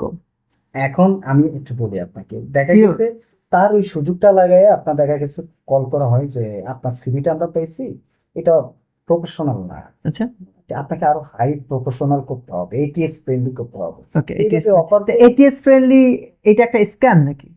এটা এটা হয়তো একটা টেকনোলজির একটা সুবিধা, যেখানে খুব সহজেই এই ডাটাগুলি পাওয়া যায়, হ্যাঁ, এবং হচ্ছে শর্ট লিস্ট করতে সুবিধা হয়। বাট কারো এটিএস ফ্রেন্ডলি নাও থাকতে পারে। না, এখন এইখানে দেখা গেছে ওই যে আমি বললাম না যে একটা একটা চক্র আছে যারা বিভিন্ন ধরনের পেজ গ্রুপে বিভিন্ন সার্কুলার পাবলিশ করে আপনার সিভি গুলো কালেক্ট করবে, বাংলাদেশে হচ্ছে। এবং আমি এই জিনিসটা আপনাদেরকে একটু সুন্দর একটা মেসেজ দিচ্ছি Sure. যে বাংলাদেশে অহরহ আপনার অসংখ্য গ্রুপ আছে, পেজ আছে যারা নিউজ সার্কুলার পাবলিশ করে আপনার সিভিটা কালেক্ট করবে। কালেক্ট করার 1 মাস 1.5 মাস 2 মাস পরে আপনার ওই সিভিতে নাম্বার দেওয়া ওই হোয়াটসঅ্যাপে কমিউনিকেশন করবে, টেক্সট দিবে, মেইল করবে যে আপনার সিভিটা প্রফেশনাল না, আপনি আমাদের মাধ্যমে একটা সিভি মেক করে নেন। এবং এমন হচ্ছে যে আপনি নিয়োগ সার্কুলারে লোভনীয় সার্কুলার দেয়, যেখানে 50,000 80,000 স্যালারি দিয়ে নিচে লিখে রাখে যে এখনই বুকিং দেন, যে এখানে সিভি করেন। তো এই ধরনের একটা ফ্রড আপনাদের সাথে হচ্ছে, যে আপনারা সিভি দিচ্ছেন, কোথায় দিচ্ছেন যাচাই বাছাই না করে সিভি দিচ্ছেন, দেওয়ার পরে আপনাদেরকে 1-1.5 মাস পরে কল দিয়ে বলে যে আপনি এক কাজ করেন, আপনি 2,000 টাকা দিয়ে আমাদের মাধ্যমে প্রফেশনাল সিভি করেন, বা 1,000 টাকা দিয়ে আপনি আমাদের মাধ্যমে প্রফেশনাল সিভি করেন। সো এই জিনিসগুলো করে আপনার কাছ থেকে এক ধরনের অর্থ হাতিয়ে নেয়। এখন আমি আপনাদের কাছে প্রশ্ন করব যে আপনার যদি কমন স্কিল না থাকে তাহলে আপনাকে কেন কোম্পানি জব দিবে? কারণ একটা সিভি মেক করা তো আপনার জাস্ট কমন স্কিলের ব্যাপার আছে, আপনি যেই স্কিলগুলো প্রয়োজন এই এইগুলো এই স্কিল দিয়ে আপনি একটা সিভি মেক করা খুব ইজি। এবং বর্তমানে যে এত ইজি যুগে, এত এই চ্যাট জিপিটি যুগে কেউ যদি সিভি নিজের সিভি না করতে পারে সে অবশ্যই আমি মনে করি যে ক্যাপাবল না। তাহলে আপনি বলেন যে যে আপনাকে প্রফেশনাল সিভি করে দিল, আপনি নিজে জানলেন না আপনার সিভিতে আসলে কি দিল, কি লিখলো, আপনার যোগ্যতা, আপনার কেরিয়ার অবজেক্টিভ কি, কিছুই দিল না, একটা কপি পেস্ট মেরে আপনাকে একটা সিভি মেক করে দিল, সেই সিভিটাই আপনার কাছ থেকে 2,000 টাকা চার্জ করতেছে কোনো এক হাউ এজেন্সি কোম্পানি। সো আমি মনে করি এটা বড় ধরনের একটা স্ক্যাম, এবং ওকে, এইটা এক ধরনের প্রতারণা, এটা আমাদের দেশে খুব হচ্ছে। এবং এইটা নিয়ে আমি এটার খুব বিরুদ্ধে সবসময় বলি। না না, নিঃসন্দেহে নিঃসন্দেহে ভাই, অ্যাপ্রিসিয়েট অ্যাপ্রিসিয়েট ভাই। 1,000 টাকা 1,500 টাকা কিন্তু অনেক টাকা ভাইয়া। যার কাছে 1,000 টাকা থাকে না সে বুঝে আসলে 1,000 টাকার মূল্যবান। শুধু একজন থেকে করছেন এটা, হাজার হাজার মানুষদের কাছ থেকে করতেছে। সো আপনারা এই ধরনের প্রতারণার শিকার হবেন না। আর সিভি মেক করা এটা একটা সিম্পল ব্যাপার, এটা আপনাকে রিপ্রেজেন্ট করে। আমাদের প্রত্যেকের নিজের সিভি বানানোর যোগ্যতা থাকা উচিত, এবং দয়া করে আপনারা কেউ প্রতারণার শিকার হবেন না। আর একটু বুদ্ধি খাটাবেন, সব দিকে একটু বুদ্ধি খাটাবেন। দর্শকবৃন্দ, আপনারা এখনও যারা আমাদেরকে দেখছেন শুনছেন, আপনাদেরকে সবাইকে অনেক অনেক থ্যাঙ্কস জানাই। এবং রফিকুল ইসলাম মাহিম ভাইয়ের কথাগুলো এবং আমাদের আলোচনাগুলো আপনাদের কাছে যদি ভালো লেগে থাকে অবশ্যই সেটা আপনারা মন্তব্য করে জানাবেন। আর আমাদের চ্যানেলকে অবশ্যই অবশ্যই সাবস্ক্রাইব করবেন, কারণ আপনার একটা সাবস্ক্রাইব আমাদের কাছে অনেক বেশি গুরুত্বপূর্ণ। আর যদি মনে করেন আমাদের এই আলোচনা আপনার কোনো বন্ধু, আপনার কোনো প্রিয় ভাই কারো প্রয়োজনে কাজে লাগতে পারে, অবশ্যই অবশ্যই তার কাছে ভিডিওটা শেয়ার করবেন। আর এখন খুবই গুরুত্বপূর্ণ বিষয় নিয়ে আমরা আলোচনা করব। হ্যাঁ রফিকুল ইসলাম ভাই, আপনার কাছে আমি পরবর্তী কোশ্চেন না, এটা একটা গাইডলাইন আমি নিতে চাই আমাদের সবার জন্য। যারা ফ্রেশার আছেন তাদের কি করণীয় আছে, এবং যারা ইতিমধ্যে জব করছেন, কোনো কোম্পানিতে আছেন, অথবা যারা সুইচ করতে চাচ্ছেন জব, তাদের মানে ওভারঅল সব ধরনের ক্যান্ডিডেটদের জন্য আপনি কি কোনো গাইডলাইন দিতে চান? কাইন্ডলি যদি আপনি কিছু বলতেন আমাদের জন্য। হ্যাঁ, আমি অবশ্য বলবো। সেটা হচ্ছে দেখেন, আমাদের দেশে উচ্চ শিক্ষিত বা তরুণ অনেক বেকার। আপনি জানেন যে আমি প্রথমে বলছিলাম 28 লাখ বেকার 28 রয়েছেন। লাখ বেকার রয়েছে। দেখেন সবাই কিন্তু প্রতি বছর আপনার গ্র্যাজুয়েট হয়ে পাশ করে বের হয়ে গেছে, তো আর সবার হাতে কি সার্টিফিকেট। রাইট, এখন আমাদের প্রেক্ষাপটে আপনি সার্টিফিকেটের ভ্যালুটা কম, রাইট, আপনাকে বেটার কিছু জানতে হবে।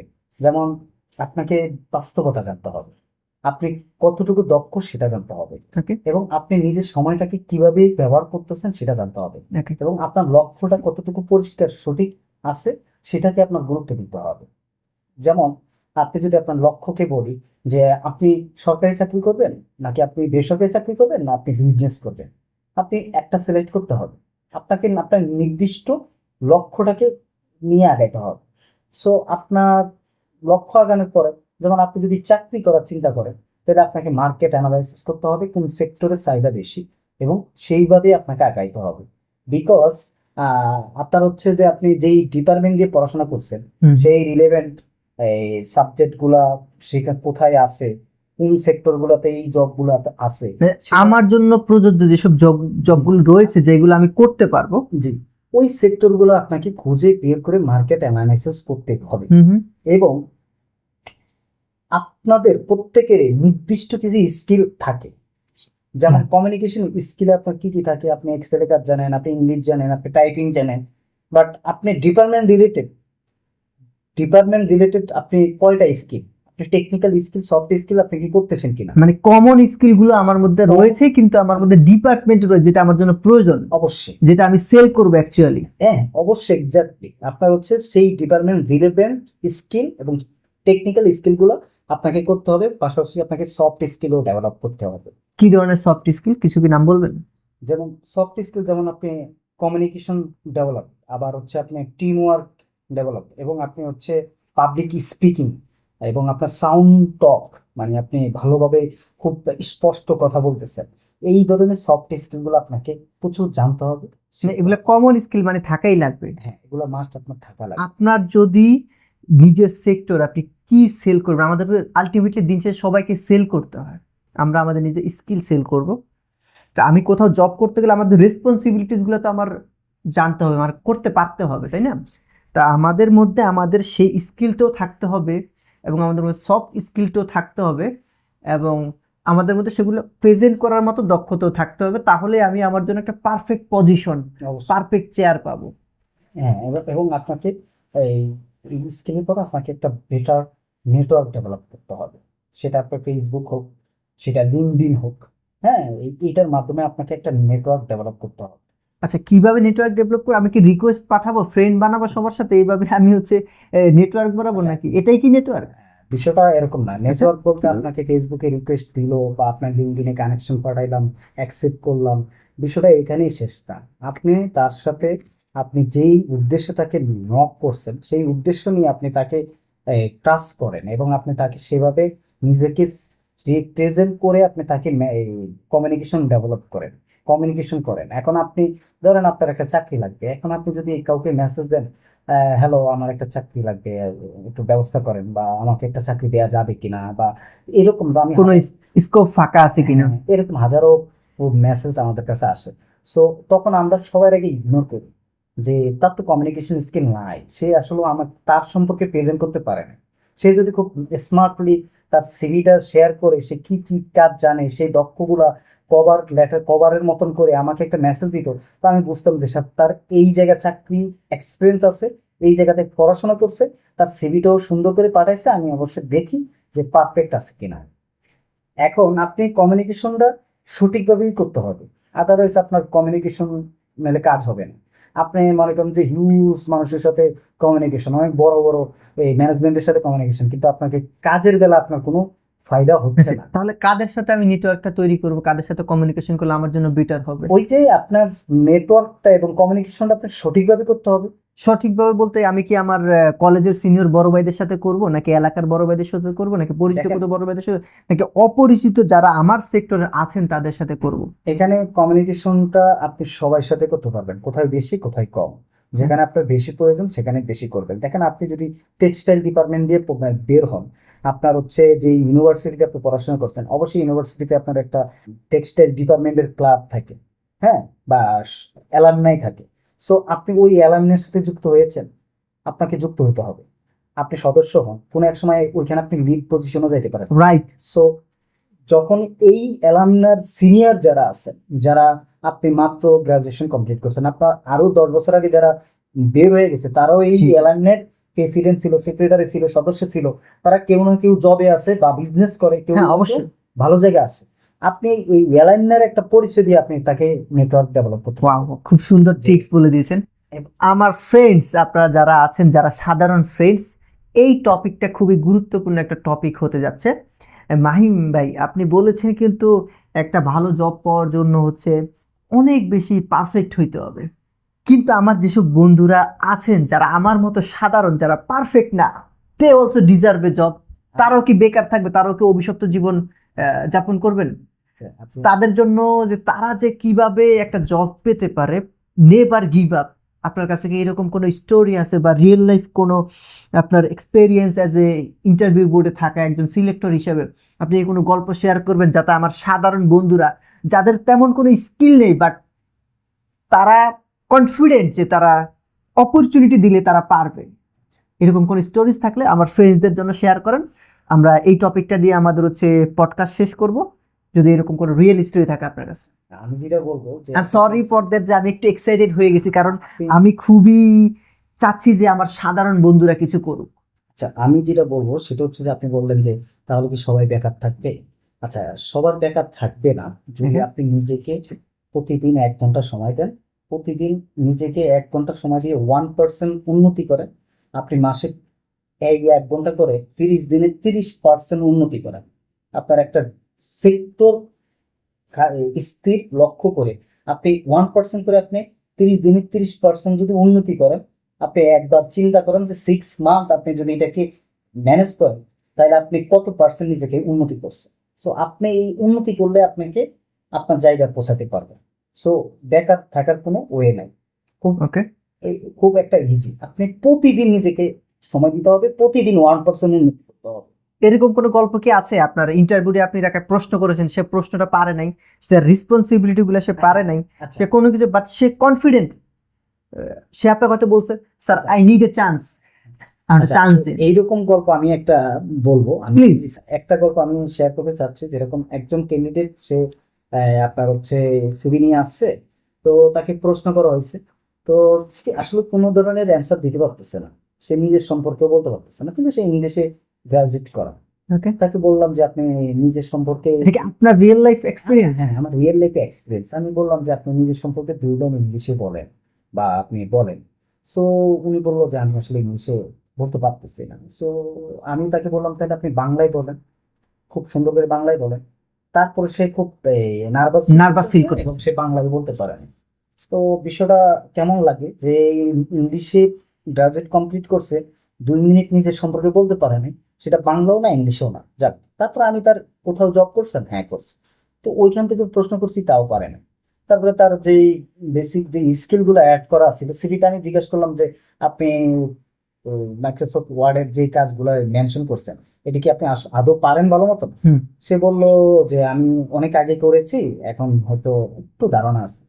তো নর্মালি আমরা একজন নির্বাচক হিসাবে ক্যান্ডিডেটকে যে নির্বাচন করব, সেই ক্ষেত্রে আসলে আমার মনে হয় না যে ক্যান্ডিডেটকে কোনো সুযোগ কোনো চান্স নাই। তো কিন্তু সে ওই সময় বারবার একটা জিনিস নোটিস করছে আমাকে, Yeah.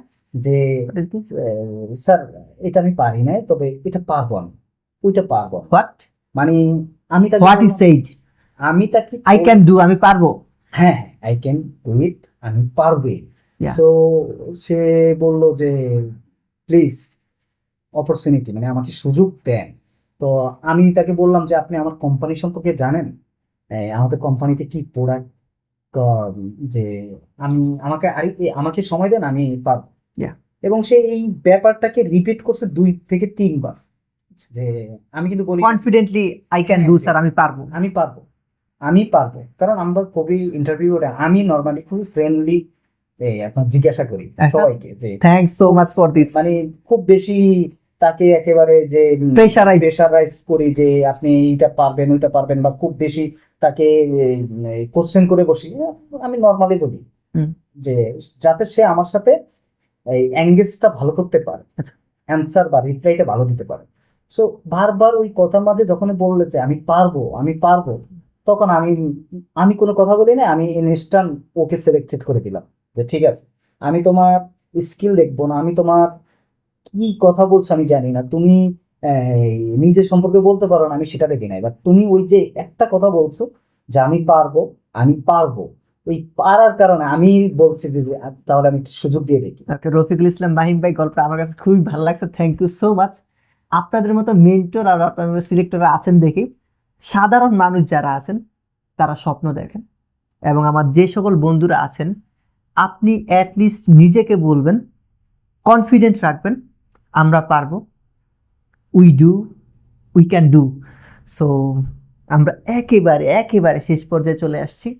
ইউ পারমিশন, আমি আপনার সাথে একটু কিছু বলতে চাই। আসলে দর্শকদের কাছে আমি আসলে ফেক কিছু প্রমোট করতে চাই না। Who is Rafiqul Islam Mahim?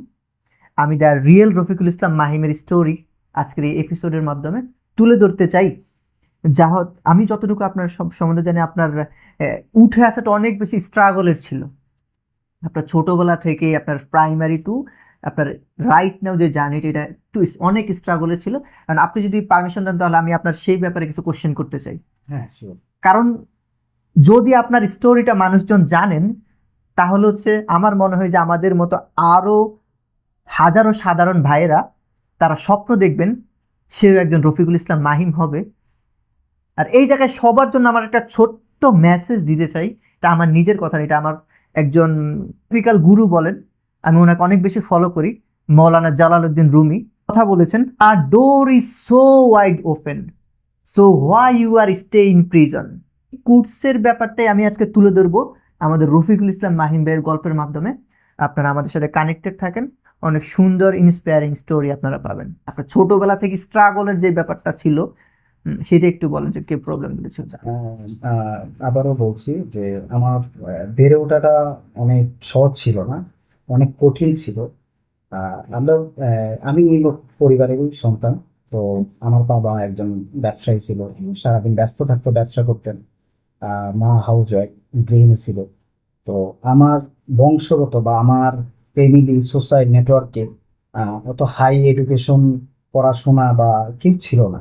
তো আমি যে গাইড পাবো, আমি যে আমার যে এইম থাকে যে আমি বড় হয়ে এইটা যাব বা আমাকে এখানে স্বপ্নগুলি সত্যি করা, হ্যাঁ, সেটা আমি আসলে কখনো ওইভাবে পাইনি। সো আমার শুরুটা হচ্ছে যে বাবার সাথে ব্যবসায় ছোটবেলা থেকে। হ্যাঁ, ছোটবেলা থেকে, প্রাইমারি থেকে আমার বাবার সাথে সময় দিতাম। সিরিয়াসলি? হ্যাঁ, আমার বাবার নিজস্ব ব্যবসা ছিল লালমোহনে। সো ওই ব্যবসায় আমি বাবার সাথে আসতাম, সময় দিতাম। তারপর আমার প্রাইমারি স্কুলে যাইতাম। পড়াশোনা করতেন কখন? তো পড়াশোনাটা এখানে ম্যানেজ করে নিতাম আমি। কিভাবে?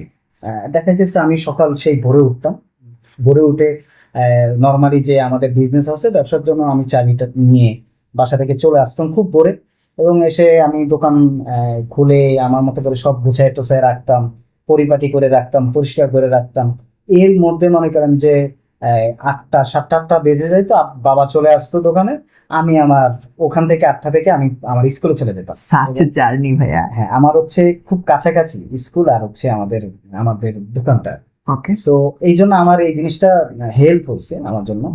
তো আমি চলে আসতাম, এইভাবে আমার প্রাইমারি লেভেলটা পড়া। আচ্ছা, এখানে আমার একটা ছোট্ট কোশ্চেন, যে নিম্নবিত্ত পরিবার থেকে আমরা যারা উঠে আসি, আমরা হয়তোবা ছোটবেলায় বাবা মা যখন আদর করে ভালোবেসে হয়তোবা স্কুলে পাঠায়, কিন্তু দেখা যায় কিছুদিন পর ওই পড়ালেখা আর হয়ে ওঠে না, ওটা সিচুয়েশন এবং বাস্তবতার কারণে আমরা অনেক সময় জোরে পড়তে হয়। তা আপনি কি এরকম কোনো মিরাকেল ঘটাইছেন যেখানে আপনার কোনো কেউই ছিল না যে আপনি গাইডলাইন করার, বা রিলেটিভদের মধ্যে হয়তো বা কেউ ওই রকম শিক্ষিত ছিল না, তো হোয়াই কিভাবে আপনি পড়াশোনা কন্টিনিউ করছেন? কি মিরাকেলে আপনি এই প্রাইমারি শেষ করে, যেটা তো আসার কথা ছিল না, প্রাইমারি শেষ করে একটা এমন একটা ছেলের যে হচ্ছে দোকান খুলতো, তারপরে স্কুলে যাইতো, তার তো ঝরে পড়ার কথা ছিল, আপনার কি এমন মিরাকেল ছিল যে আপনি স্টিল পড়াশোনা করেছেন? মানে আমার বংশগত বা আমার চাচাতো ভাইরা সবাই তাদের জীবিকা, মানে আমার যারা আছে তাদের নিজস্ব জীবিকা নির্বাহের জন্য তারা সেই ছোটবেলা থেকে কর্মস্থলে চলে আসছে। তারা কেউ বিভিন্ন পেশায় আছে, পড়াশোনায় ছিল না। তো সেই জায়গা থেকে আমি পড়তেছিলাম, বাবার দোকানে সময় দিতেছিলাম, স্কুলে আসতেছিলাম। তো একটা এমন হইতো যে যে আমি এজ এ ভালো স্টুডেন্ট ছিলাম না, কিন্তু আমার মনের ভিতরে কিন্তু অনেক বেশি আকাঙ্ক্ষা ছিল যে আমি অনেক পড়বো, আমি আমি মানে অনেক পড়বো। কারণ আমি জানি ইচ্ছা শক্তি ছিল, যে আমি জানি যে আপনি যদি বড় হইতে চান তাহলে আপনাকে প্রচুর পড়তে হবে, প্রচুর জানতে হবে। সো সেই জায়গা থেকে আমি আপনার হচ্ছে শুরু করলাম। তো প্রাইমারিতে একটা স্টেপে আমি যখন বের হই, আমার প্রাইমারিতে একটু আমি গল্প বলি। আমার সবচেয়ে বেশি ইন্সপায়ার্ড আমার ম্যাডাম, আমাকে একটু ডিফারেন্ট ভাবে। নাম বলবেন? হ্যাঁ, আমার ম্যাডাম নাম ছিল ফরিদা ইয়াসমিন। মানে আমার খুব বেশি রেসপেক্টেড ম্যাম, যার অনেক কথায় আমাকে ইন্সপায়ার্ড করাইছে। সো আমি যখন প্রাইমারিতে পরীক্ষা শেষ করে দিই এবং রেজাল্ট হয়, সবচেয়ে চমৎকার মানে বিষয় বা খুব অবাক করার বিষয় ছিল যে আমি তখন থানায় মানে যে বৃত্তি আমরা একই স্কুলে প্রাইমারি 7-8 জন ট্যালেন্ট পুল এবং জেনারেলি বৃত্তি পাই, নাইস, তার মধ্যে আমি সপ্তম হই থানা। Great great, that's a great story. So আমি যখন এই এই সাফল্য বা সাকসেসটা আমি, তখন আমার আত্মীয় স্বজন, বাবা মা বা আমার স্কুলের ম্যাডাম, এরা সবাই আমাকে অনেক বেশি এই আগ্রহী মানে সাহস দিছে যে না ও পারবে। যাকে নিয়ে আমরা তো চিন্তা করতে পারি নাই, সে যেহেতু তো ভালো রেজাল্ট করছে, অবশ্যই সে পারফেক্টলি ভালো কিছু করতে পারবে। That was the miracle for you, যে আপনি আপনার স্টাডি কন্টিনিউ করতে পেরেছেন, যে such this type of family থেকে আপনি উঠে আসছেন। তোর উদ্দেশ্যে আমি একটা কথা বলতে চাই, এটা আমি আপনাদেরকে একটা মেসেজ পৌঁছাতে চাই, যেটা দাবায় রাখতে পারবে না কেউ আমাদেরকে, এইরকম দাবায় রাখতে পারবে না। একটা ইন্সপিরেশনাল স্টোরি আমাদের জন্য, যে অনেক ক্ষেত্রে দেখা যায় আমাদের অনেক অপরচুনিটি থাকে, তবু আমরা পারি না, তবু আমরা করি না, আমরা সোসাইটিতে ইমপ্যাক্টফুল কিছু করতে পারি না। কিন্তু সেই জায়গায় থেকে রফিকুল ইসলাম মাহিম, যিনি উঠে আসছেন বাংলাদেশ সবচেয়ে বৃহত্তর বদ্বীপ ভোলা জেলার লালমোহন থানা থেকে, যেটাকে আমরা এক কথায় চর বলতে পারি, এটা বাংলাদেশের সবচেয়ে বিচ্ছিন্ন অঞ্চল। সেই জায়গা থেকে তিনি স্ট্রাগল করে উঠে এসে আজকে তিনি জব ইনফরমেশন বাংলাদেশ ফাউন্ড করেছেন, এবং 21 সাল থেকে 25 সাল পর্যন্ত তিনি 20,000 প্লাস মানুষকে চাকরি এবং কর্মসংস্থানের ব্যবস্থা করেছেন। অনেক বড় একটা মহৎ কাজ করি আমরা। যে কোথায় থেকে আমাদের ব্যাকগ্রাউন্ড বড় কথা নেই, বা আমি কি করছি বর্তমানে, কি করতে চাই, সমাজে কেমন ইমপ্যাক্ট ফেলছি, সেটা সবচেয়ে বেশি গুরুত্বপূর্ণ। দর্শক বন্ধুরা, আমরা একেবারে শেষ পর্যায়ে চলে আসছি। তবে চলে যাওয়ার আগে আমরা রফিকুল ইসলাম মাহিম ভাইয়ের কাছ থেকে হয়তো আরো অনেক কিছু শিখতে পারতাম, জানতে পারতাম। তো সময়ের অভাব এবং ব্যস্ততার কারণে আমরা এপিসোড এখানেই কমপ্লিট করতে হচ্ছে। তবে আপনি অসাধারণ কিছু কথা বলেছেন, আমি অনেক কিছু জানতে পেরেছি, আমি অনেক কিছু শিখলাম আজকে। আশা করি আমার দর্শক বন্ধুরাও, সাধারণ বন্ধুরা অনেক কিছু শিখতে পারবে। আপনি কোনো লাস্ট মেসেজ, লাস্ট কোনো কথা কি বলে দিতে চাচ্ছেন সবার জন্য? এছাড়াও একটু অ্যাড করবেন কাইন্ডলি, যে আপনার জব ইনফরমেশন বাংলাদেশ আর কি কি করছে, সারা কি জবের ইনফরমেশন দিচ্ছে, শুধু কি বিজ্ঞপ্তিগুলি প্রচার করছে, নাকি আরো এক্সট্রা কিছু করছে আমাদের ফ্রেশার এবং সাধারণ ভাইদের জন্য? আমি আপনাকে আবারও অসংখ্য ধন্যবাদ জানাচ্ছি এই জন্য যে আমাদের জব ইনফরমেশন বাংলাদেশ শুধুমাত্র যে নিউ ইয়র্ক সার্কুলার পাবলিশ করতেছে সেটা এমন না, আমরা বিভিন্ন ধরনের কেরিয়ার গাইডলাইন দিয়ে দিচ্ছি, এবং সারা বাংলাদেশে বিভিন্ন ধরনের ইউনিভার্সিটিতে ক্যাম্পাস অ্যাম্বাসেডর থেকে শুরু করে ডিস্ট্রিক্ট কোঅর্ডিনেটর পর্যন্ত আমাদের এই জিআইডিতে কাজ করতেছে, এবং খুব ভালোভাবে এটা এই একটা বিশাল নেটওয়ার্ক ডেভেলপ করতেছে। তো আমাদের তো আপনাকে জানাইছি যে আমাদের 2026 সালে আমাদের একটা ড্রিম আছে যে আমরা বাংলাদেশে 1 লক্ষর such a great dream ভাই, such a great dream, বেশি আমরা হচ্ছে বেকার মুক্ত করবো ইনশাআল্লাহ ইনশাআল্লাহ। আমি এইটাই বলবো যে তুমি তোমার নিজের নিজের জায়গাটাকে নিজেকে তৈরি করতে হবে, এবং তোমার চালক মানে তোমার ড্রাইভার তুমি নিজে। সো তুমি যদি কোথায় যাও, তোমাকে নিজেকে ড্রাইভ করে তোমাকেই ম্যানেজ করতে হবে সবকিছু। সো ডিপেন্ড করা যাবে না কারোর প্রতি, নিজের উপর কনফিডেন্স, নিজের উপর ডিপেন্ড করে তোমাকে সামনে আগাইতে হবে। আমি বারবার বলবো, তোমাকে কেউ সাপোর্ট দিবে না, তোমাকে কেউ তোমার বিজনেসে হেল্প করবে না, তোমাকে চাকরির জন্য কেউ তোমাকে হেল্প করবে না। তোমার জায়গাটা তোমাকে ক্রিয়েট করে তোমাকে তোমার পজিশনে লিড দিতে হবে। ওকে, অসাধারণ অসাধারণ কথা বলছেন ভাই। আমি দর্শকদের উদ্দেশ্যে কিছু বলে শেষ করতে চাই। আমি সবাইকে আগেই বলেছি যে আমি খুবই সাধারণ একজন মানুষ, আর আমি সাধারণ হিসেবে আমার অনেক কিছু জানার আছে। সেই জন্য সেই প্রেক্ষাপটে আমার এই পডকাস্টটি তৈরি করা, পডকাস্টটি শুরু করা, দ্য সাধারণ শো। আজকে ছিল আমাদের সাধারণ শোয়ের সিজন 1-এর ফার্স্ট এপিসোড। আর একজন অসাধারণ মানুষের সাথে কথা বললাম, তিনিও আমাদের মতো একজন সাধারণ মানুষ হয়েও সোসাইটিতে ইমপ্যাক্টফুল কিছু করছেন, অসাধারণ কাজ করছেন। রফিকুল ইসলাম মাহিম ভাই, founder of job information Bangladesh. আর আজকের পডকাস্ট যদি আপনাদের ভালো লেগে থাকে, আর যদি খারাপ লেগেও থাকে, কি শিখেছেন বা কি আরও বলার দরকার ছিল কোন টপিক নিয়ে, সেগুলো অবশ্যই কমেন্টস করে জানাবেন, এবং আপনার পরিচিত মানুষদেরকে শেয়ার করবেন। আর অবশ্যই অবশ্যই সাবস্ক্রাইব করবেন, কারণ আপনার একটা সাবস্ক্রাইব আমাদের কাছে অনেক বেশি ইম্পর্টেন্ট, এটা অনেক গুরুত্বপূর্ণ। আর এটা আমার একটা নতুন শুরু, আর প্রত্যেকটা নতুন শুরুর পিছনে কোনো না কোনো রিজন থাকে, কোনো না কোনো মোটিভেশন থাকে। আর এটা সাচ একটা স্পেশাল এপিসোড ফর মি। আমি এই এপিসোডটা ডেডিকেট করতে চাই আমার ফ্যামিলির জন্য, কারণ দিন শেষে family everything for me. And একজন স্পেশাল মানুষকেও ডেডিকেট করতে চাই, আমার বস। উনি সবসময় আমারকে মোটিভেট করেন এবং আমার ভিতরের মানুষটাকে আমি কি হইতে চাই, কি স্পেশালিটি আছে সেটা খুঁজে বের করে দেন সবসময়। খুবই স্পেশাল একজন মানুষ, উনিও আমার ডেডিকেশন ডিজার্ভ করেন। আর ইনশাল্লাহ দেখা হবে, গ্রেট শো করবো আপনাদের জন্য। আমি খুবই সাধারণ, বাট ওই যে রফিকুল ইসলাম মাহিম ভাই বলেছেন, আমি খুব ইন্সপায়ার হয়েছি। আমি পারবো, আপনারা পারবেন, আমরা সবাই পারবো। We can do for me, for our self, for our family, for the country, for the people. Rafiqul Islam Mahim ভাই, অ্যাগেইন থ্যাঙ্কফুল। আর আমরা শেষ করছি আমাদের এই পডকাস্ট। সালামু আলাইকুম।